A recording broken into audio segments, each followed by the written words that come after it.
अस्सलाम वालेकुम। मैं आपको सुपीरियर सर्विसेज एकेडमी के प्लेटफॉर्म पे वेलकम करता हूं। जैसे कि हमने पिछले लेक्चर में 1892 के बाद से डेवलपमेंट स्टार्ट की थी, जिसमें मैंने बताया 1892 के अंदर डेमोक्रेसी आई, जिसमें एक डेमोक्रेसी का कंसेप्ट यानी कि इनडायरेक्ट फॉर्म ऑफ इलेक्शन का कंसेप्ट दिया गया। और इसमें कहा गया कि जी अब इंडिया के अंदर डायरेक्ट इनडायरेक्ट डेमोक्रेसी आ गई है और हम इंडियंस को राइट टू इलेक्शन दे रही है। तो लेकिन ये राइट टू इलेक्शन सिर्फ खास तबके के लिए था, पूरी इंडियन अवाम के लिए नहीं था। तो इसको जो अपोज किया उसमें सबसे पहली फिगर थी सर सैयद अहमद खान। उन्होंने कहा कि डेमोक्रेसी एक ऐसा ऐसा कंसेप्ट है जिसमें रहकर आप मुसलमानों की जद्दोजहद पूरी नहीं कर सकते, क्योंकि जिसको भी आप इलेक्ट करेंगे वो मेजॉरिटी पार्टी से आएगा और मुसलमान पॉलिटिकली इतने वेल मैनेज नहीं थे। तो सर सैयद अहमद की डेथ होगी 1898 के अंदर। उसके बाद जो दूसरी टेयर ऑफ लीडरशिप आई, उन्होंने सोचा जी अब हमें जाना चाहिए, अब नीड है। तो इसी तरह हर साल की तरह एक सेशन चल रहा था जिसको कहा गया all India Muslim league education conference, जो बनाई गई 1886 के अंदर। उसका हर साल इजलास होता था जिसमें एजुकेशन रिफॉर्म्स के ऊपर बात की जाती थी। तो 1906 के अंदर ढाका के अंदर इसका वैसे ही नॉर्मली सेशन हो रहा था। तो उसके अंदर डिसाइड किया गया कि जी इस साल हम इस प्लेटफॉर्म को चेंज कर रहे हैं ऑल इंडिया मुस्लिम लीग के पॉलिटिकल फॉर्म के ऊपर। जो पॉलिटिकल फॉर्म फोरम दरियाफ्त हो चुका था, जो कि नवाब सलीम उल्लाह खान ऑफ ढाका की प्लेस पर हुआ और इसके पहले सेक्रेटरी जनरल बने Aga Khan the third, sir Aga Khan the third. तो इसकी जो कॉन्स्टिट्यूशन लिखी, जो कि ऑल इंडिया मुस्लिम लीग का कॉन्स्टिट्यूशन था, उसको कहा गया ग्रीन बुक। वो लिखा मौलाना मोहम्मद अली जौहर ने, अली बरादरान जो आप जानते हैं। और लंदन के अंदर एक ब्रांच खुली मुस्लिम लीग की जिसको हेड कर रहे थे सैयद अमीर अली। तो इससे पहले एक इवेंट हुआ जिसको कहा गया शिमला डेपुटेशन। शिमला डेपुटेशन, तो मैं आपको ऐसे बता देता हूँ शिमला डेपुटेशन क्या था। शिमला डेपुटेशन में 35 बंदों का वफ्द गया मिंटो के पास, लॉर्ड मिंटो, जो कि उस वक्त का गवर्नर जनरल जाके वाइसरॉय था। तो उसके पास गए तो उन्होंने डिमांड्स की कि हमें जुदागाना इंतखाबात का तरीका दिया जाए, सेपरेट इलेक्टोरेट्स दिए जाए, इसके अलावा हमारे पास मुस्लिम यूनिवर्सिटी नहीं है वो दी जाए, हमें गेजेटेड जॉब्स दी जाए, हमें एग्जेक्टिव के अंदर हमारी रिप्रेजेंटेशन हो, प्लस हमें जुडिशरी के अंदर भी जॉब्स दी जाए। तो ये चीजें उसने मिंटो ने कहा ठीक है, आपकी जो डिमांड्स है लीगल है, लेकिन आप पॉलिटिकल फोरम खोलें। तो इसी इसी बात के ऊपर मुसलमानों ने सोचा कि पॉलिटिकल बॉडी बनाई जाए, जो कि मैंने पहले बताया कि कैसे बनी। तो इसी डिमांड्स को देखते हुए मिंटो मॉर्ले रिफॉर्म्स आई। तो इसी डिमांड्स रखी थी उनमें से काफी सारी डिमांड्स हमारी पूरी हुई। हमें गैजेटेड जॉब्स दी गई, प्लस हमें सेपरेट इलेक्टोरेट दिया गया। और इसी तरह जो सेपरेट इलेक्टोरेट था, ये first step towards the making of Pakistan था। यानी कि अब मुसलमान सिर्फ मुसलमानों को वोट दे सकते हैं, और जो मुसलमान जिसको वोट देंगे वो जीतेगा, वो मुसलमान होगा और वो उनकी नुमाइंदगी कर रहा होगा पार्लियामेंट के अंदर। तो पार्लियामेंट का नाम था इंपीरियल लेजिस्लेटिव काउंसिल। इसके बाद 1905 के अंदर जब पार्टीशन ऑफ बंगाल हुई, ईस्ट बंगाल और वेस्ट बंगाल अलग अलग हो गए। ईस्ट बंगाल के अंदर मुसलमानों की हुकूमत थी, वेस्ट के अंदर मेजोरिटी किसकी थी, हिंदुओं की थी। तो ये चीज खटकने लगी कांग्रेस को और हिंदू लैंडलॉर्ड्स को और हिंदू प्रेस को, और जो वकील थे वो खड़े हो गए, उन्होंने प्रोटेस्ट किए, स्वदेशी मूवमेंट चलाए। आखिरकार 1911 में इसकी कैंसिलेशन हो गई और पार्टीशन ऑफ बंगाल को कैंसिल किया गया। ये झटका पहुंचा मुसलमानों को। जब ये झटका पहुंचा मुसलमानों को, तो उनमें से काफी लोगों ने कहा जी अब हम अंग्रेजों के साथ काम नहीं करते, ये ट्रस्ट हमने इनके ऊपर ट्रस्ट किया, इनके साथ लॉयल रहे, लेकिन इन्होंने हमारे साथ धोखा किया। तो उनमें से कुछ लीडर्स ने कहा, जिनमें से नवाब अजमल खान, जिसको हकीम अजमल खान भी कहा जाता है, उन्होंने कहा जी हमें कांग्रेस से रब्ता करना चाहिए। और उन्होंने कायदे आजम, जो कि उस वक्त कांग्रेस के मेंबर थे, उनसे रब्ता किया। कायदे आजम ने कहा जी आप अपने कॉन्स्टिट्यूशन के अंदर जो अपनी एक क्लॉज डाली हुई है लॉयल्टी टुवर्ड्स ब्रिटिश, इसको खत्म करें और यहाँ पर लिखें सेल्फ रूल फॉर इंडिया। तो उन्होंने ऐसा किया। तो दोनों जब मिल कर बैठे तो एक पैक्ट साइन हुआ जिसको लखनऊ पैक्ट कहा जाता है। उसके अंदर मुस्लिम लीग ने कांग्रेस से मनवाया कि जी हम अलहदा जमात है। कांग्रेस ने पहली बार माना कि हम मुस्लिम लीग अलहदा जमात है, और इसमें कांग्रेस ने यह भी माना कि सेपरेट इलेक्टोरेट होने चाहिए, प्लस उन्होंने 1/3 रिप्रेजेंटेशन हमारी मानी पार्लियामेंट के अंदर, और हमने भी उनके कुछ पॉइंट्स माने। तो हमने प्रोविंशियल ऑटोनॉमी मांगी, लखनऊ पैक्ट के अंदर फेडरेशन सिस्टम मांगा। हमने सेक्रेटरी ऑफ स्टेट का खजाना कहा कि उस जो सैलरी लेता है वो इंडियन खजाने से ना ले। हमने कहा जी गवर्नर पार्लियामेंटेरियन खुद सेलेक्ट करेंगे, हमने कहा जी जुडिशरी को एग्जीक्यूटिव से अलग किया जाए, काफ़ी सारी ऑफर्स दी गई लखनऊ पैक्ट के अंदर। तो इसी को देखते हुए 1919 में आनी थी रिफॉर्म्स। ये याद रखें, हर 10 साल बाद रिफॉर्म्स आनी होती है। जब हम पाकिस्तान मूवमेंट पढ़ेंगे तो रिफॉर्म से पहले ये खुद पूछते हैं अंग्रेज हिंदुओं से या मुसलमानों से, या यानी कि कांग्रेस से और ऑल इंडिया मुस्लिम लीग से, कि आप अपनी रिफॉर्म्स बताएं, उसी एजेंडे को हम पढ़कर हम आपकी नीड पूरी करेंगे। तो यानी कि आप जब देखेंगे, जब भी कोई एक्ट आता है उससे पहले डिमांड्स आती हैं। किससे डिमांड्स आती है? लोकल इंडियन से। जैसे लखनऊ पैक्ट लोकल इंडियंस की डिमांड थी, और इसको पूरा करना किसकी जिम्मेदारी थी? अंग्रेजों की, जो कि 1919 में उन्होंने करने की कोशिश की, जिसको कहा गया मोंटैग चैलम्सफोर्ड रिफॉर्म, यानी कि इंडियन एक्ट ऑफ 1919। उसके अंदर इन्होंने सारी डिमांड तो नहीं मानी, लेकिन इन्होंने पार्लियामेंट के अंदर रिस्ट्रक्चराइजेशन की, यानी कि 2 हाउसेस के अंदर तकसीम कर दिया, upper house and lower house. ILC को खत्म कर दिया गया। इन्होंने डायरकी सिस्टम लेकर आए प्रोविंसेस के ऊपर, यानी कि सूबे के ऊपर दो लोग हुकूमत करेंगे, गवर्नर एक चीफ मिनिस्टर।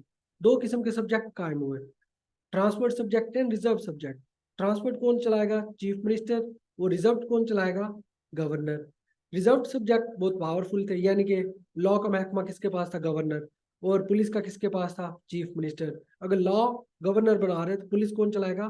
तो पुलिस कैसे चलेगी जो लॉ गवर्नर जिस तरह बनाए? इसी तरह इरिगेशन का डिपार्टमेंट था गवर्नर के अंडर, प्लस इसके बाद जो इरिगेशन के साथ साथ एग्रीकल्चर का डिपार्टमेंट था वो था चीफ मिनिस्टर के अंडर। और जब इरिगेशन गवर्नर चला रहा है, तो इरिगेशन जब कंट्रोल ही गवर्नर कर रहा है, तो उसकी जो एग्रीकल्चर है वो कैसे चलेगी? तो इस तरह से इन्होंने रिजर्व एंड ट्रांसफर सब्जेक्ट का कंसेप्ट दिया।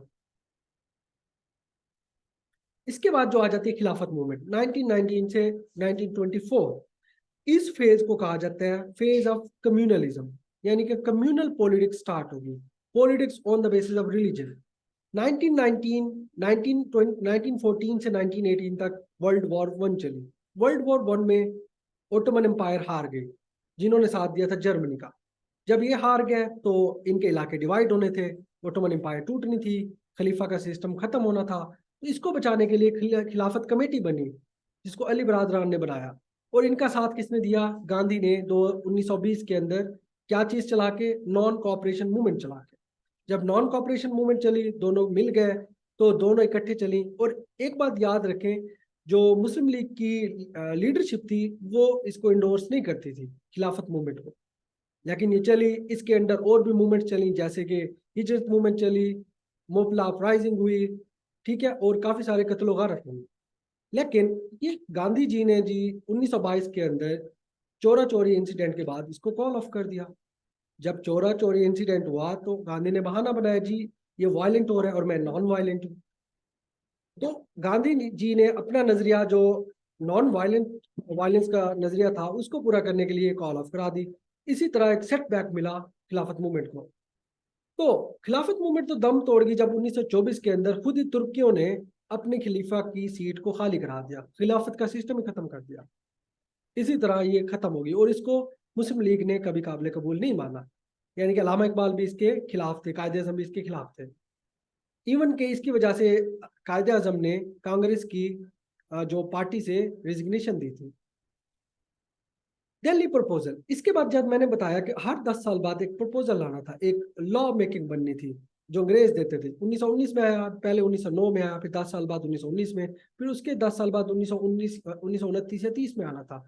तो साइमन कमीशन का ऐलान हो जाता है कि 1927 में आएगा, वर्किंग करेगा, यहाँ पर चीजें देखेगा, और जो चीज ठीक करनी है 1930 में रिपोर्ट पेश करेगा और लॉ बनाएगा। तो उससे पहले क्या आना था? दिल्ली प्रपोजल दिया मुसलमानों ने।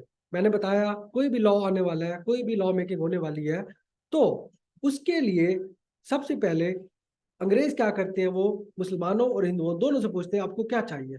तो जब पूछा गया, मुसलमानों ने जो प्रपोजल दी उसको कहा गया दिल्ली मुस्लिम प्रपोजल, जिसमें सारी मुसलमान पार्टियां बैठी। उन्होंने कायदे आज़म को बड़ा बनाया, उन्होंने 4-5 पॉइंट्स दिए, जिनमें सिंध को बम्बे से अलग करना है, केपीके के अंदर रिफॉर्म्स करनी है, 1/3 रिप्रेजेंटेशन चाहिए सेंटर और प्रोविंशियल के अंदर, इसके अलावा representation Punjab and Bengal on the basis of population चाहिए। तो ये चीजें रखी, लेकिन इसको नेहरू की कमेटी थी, क्योंकि नेहरू रिपोर्ट भी साथ साथ चल रही थी, उसने रिजेक्ट कर दिया। जब नेहरू ने इसको रिजेक्ट किया तो कायदे आज़म ने कहा कि अब it is the parting of the ways, कायदे आज़म ने कहा हम कांग्रेस के साथ बिल्कुल नहीं चल सकते, अब हमने अपना अलग से स्ट्रगल कर लिया। तो साइमन कमीशन को तो दोनों ने रिजेक्ट कर दिया, इंडियन नेशनल कांग्रेस ने भी और ऑल इंडिया मुस्लिम लीग ने भी।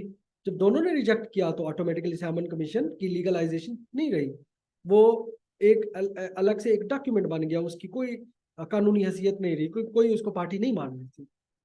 तो इंडियंस को चैलेंज मिला जी, लॉर्ड ब्रिकन हेड ने पार्लियामेंट, इंग्लैंड के पार्लियामेंट के अंदर ठहर के कहा कि कोई इंडिया के अंदर कोई बना के दिखाए कॉन्स्टिट्यूशन, अगर इतनी इनको ज्यादा मसला हो रहा है हमारे से। तो नेहरू, मोतीलाल नेहरू जो कि जवाहरलाल नेहरू के फादर थे, वो भी वकील थे, तो उन्होंने ऑल पार्टीज कॉन्फ्रेंस बुलाई और मुस्लिम लीग को नहीं बुलाया। उसने क्या कहा, उसने बिल्कुल वो वाले पॉइंट बताए जो कि मुस्लिम लीग के पॉइंट्स के बिल्कुल अपोजिट थे, यानी कि कोई सेपरेट इलेक्टोरेट नहीं है, कोई अलग रिप्रेजेंटेशन नहीं है, लेकिन 25% देनी चाहिए मुसलमानों को। तो इसने ये भी कहा था कि रिलीजियस के बेसिस पर नहीं होनी चाहिए, लेकिन इन्होंने 25% मुसलमानों को रख भी दी, तो आपस में कॉन्ट्राडिक्ट करते हैं। इन्होंने कहा कि स्ट्रॉन्ग सेंटर होना चाहिए, वीक प्रोविंसेस होने चाहिए, जो कि मुस्लिम लीग का पॉइंट नहीं था। यानी कि सारी उलट कर दी इन्होंने, कहा सेपरेट इलेक्टोरेट नहीं होनी चाहिए, यानी कि जनरल इलेक्टोरेट होने चाहिए। तो कायदे आजम ने इसको रिजेक्ट करवाना था। कायदे आजम ने इसको रिजेक्ट करने के लिए अपने 14 पॉइंट्स दिए, जिसको कहा गया 14 पॉइंट्स ऑफ कायदे आजम। कायदे आजम ने इसमें वो वाले 4 पॉइंट्स भी ऐड कराए जो कि दिल्ली मुस्लिम प्रपोजल का हिस्सा थे। अब क्यों दे, उनको कायदे आजम को पता था कि वो तो रिजेक्ट हो चुके हैं, मैं फिर दे रहा हूँ।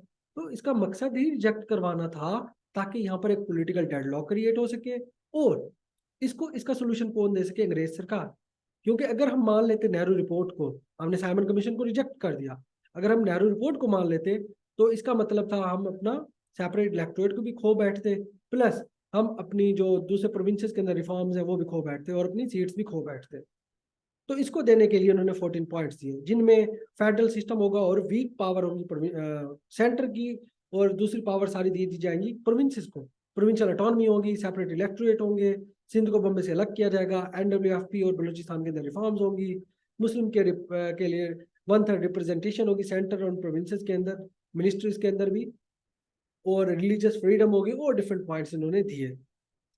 तो इसके देने के बाद ऑटोमेटिकली क्या हो गया, क्लैश ऑफ सिविलाइजेशन, यानी कि नेहरू रिपोर्ट और 14 पॉइंट्स का क्या आ गया, क्लैश। जब दोनों का क्लैश आया तो एक पॉलिटिकल डेडलॉक क्रिएट हो गया। जब पॉलिटिकल डेडलॉक क्रिएट हुआ तो अंग्रेज भी परेशान हो गए कि जी क्या करना है। तो अंग्रेजों में से किसी सियाने बंदे ने कहा, जी ये इंडियंस जो है ना, जिसमें मुसलमान और हिंदू दोनों शामिल हैं, ये बड़े चालाक बंदे थे अपनी धरती के ऊपर, इनको बुलाओ जी लंदन। तो इनको बुला लिया गया लंदन। तो लंदन में क्या होनी थी, राउंड टेबल कॉन्फ्रेंसेस, जो कि हमारा आगे वाला पॉइंट है। इससे पहले इलाहाबाद एड्रेस हुआ 1930 के अंदर, जिसको सेकंड ईयरशिप ऑफ मुस्लिम लीग ने लीड किया, जिनका नाम था अल्लामा मोहम्मद इकबाल, जो कि हम अपनी आइडियालॉजी के अंदर, पाकिस्तान आइडियालॉजी के अंदर पढ़ चुके हैं। तो आपने इसको देख लेना थोड़ा सा, ये सारा वही रिपीट हो रहा है जी। तो thank you for your presence. इंशाल्लाह अगले लेक्चर में मिलते हैं। अल्लाह हाफिज।